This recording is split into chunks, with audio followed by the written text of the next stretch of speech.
Hi, this is Stephanie Miller from The Stephanie Miller Show. Please enjoy this exclusive clip from my show on Political Voices Network. You know, I'm on the other side of the world.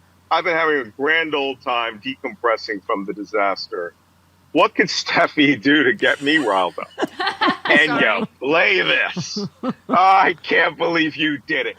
Well, good God, we're going shouty right out the door. Yes, we are.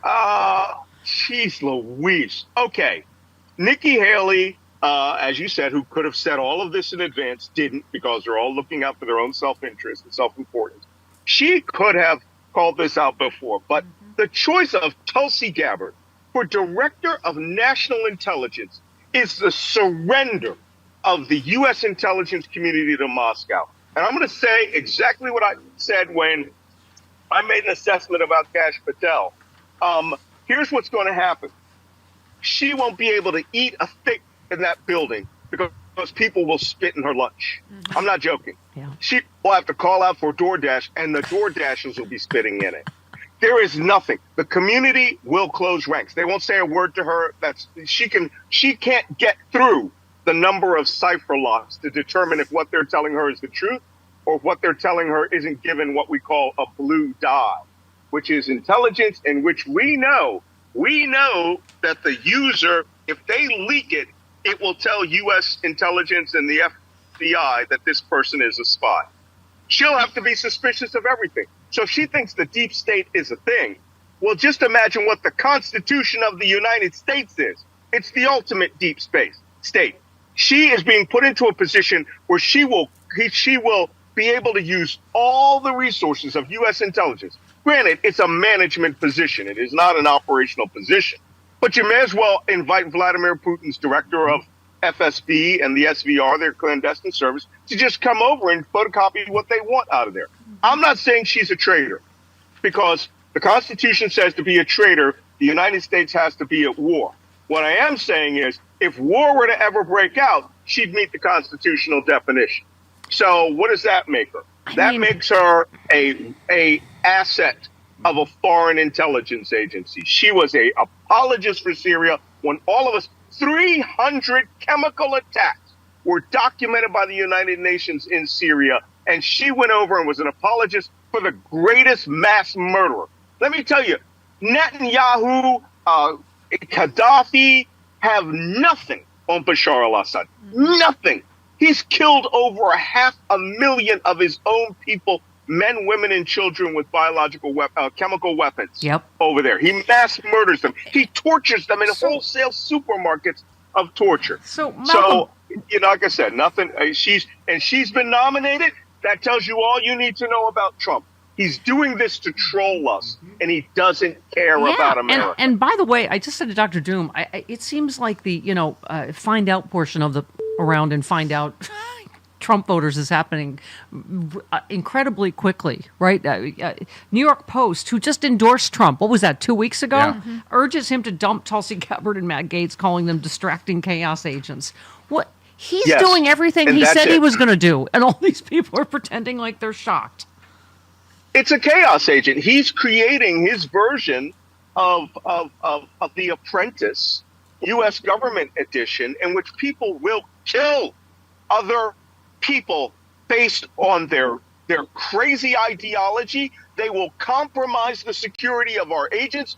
All other intelligence agencies in the world will go black on us. Look, the protection of the United States isn't that we have spies all over the place. It's that we have relationships with other nations who have very, very good spies. And what they're going to say is the United States is not a serious nation. We're not going to give you anything. Since 1942 or 41, the Five Eyes National Agreement, where these 5 other nations will be our allies and assist us, it will go out the window. And I suspect they want that. And by the way, their job, Tulsi Gabbard's job, is to damage U.S. intelligence. Yeah, and by the way, there is no shortage of cowardice, I'm telling you. So I love that Nikki Haley also mocked Joe and Mika for being soulless sellouts, which A is true, but B, Nikki Haley is calling someone an unprincipled sellout. Speaking of which, you retweeted Tulsi Gabbard from 2019, who said, Trump's essentially pimping out our men and women in uniform to foreign power who's the highest bidder. He is unfit to be our commander-in-chief.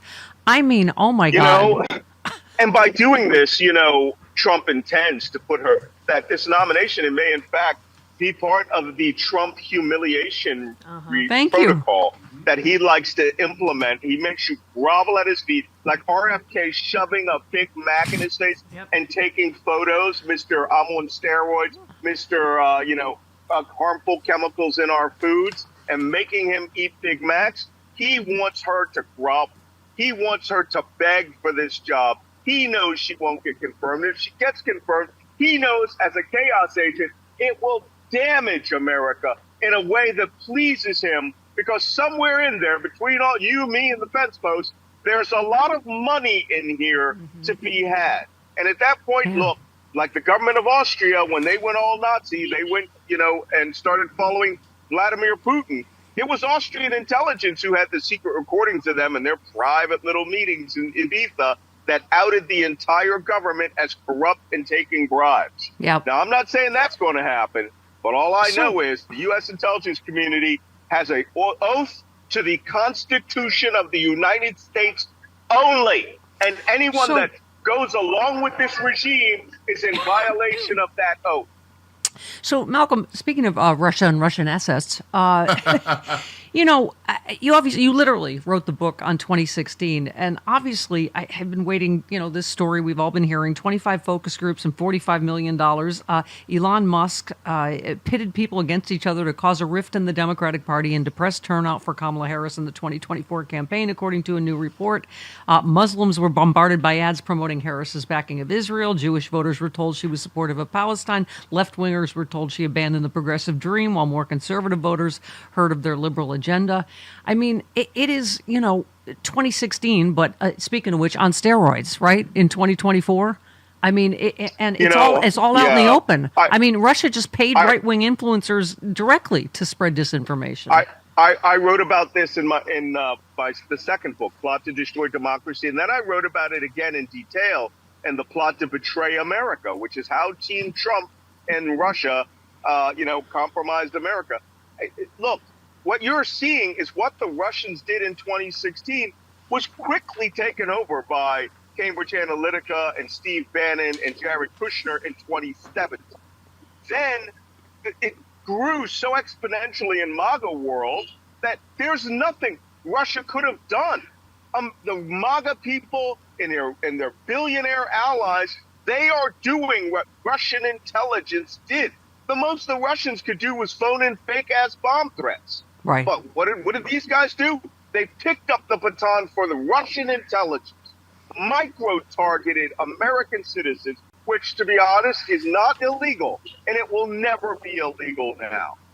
And what they did was they did what Trump did in 2016, which was target individuals based on their individual belief with advertisements and steering the algorithm of Twitter, which is a $44 billion weapon system he fought to end democracy. And I swear to God, if any of you are on Twitter, I'm going to give you your orders right now. Okay. All right? Okay. Stay on Twitter. I am. Don't interact on it. Don't tweet on it anymore. Oh. Read it, but don't delete your account until you see next year, sometime in the first month of, in January, you will see a resistance go order for us to simultaneously delete 20, 30 million accounts. And then, but you should all be on Blue Sky right now. Yep, I'm on Blue Sky, I'm on Threads, and I'm still on Twitter. But yeah, I'm on Blue Sky and Threads. I swear to God. Hey all, Glenn Kirshner here. I hope you'll join me on my new audio podcast, Justice Matters. I'll be using my 30 years as a federal prosecutor and Army JAG to unpack, break down, and explain the legal issues of the day, particularly where the legal intersects with the political. Please look for Justice Matters with Glenn Kirshner wherever you generally get your podcasts.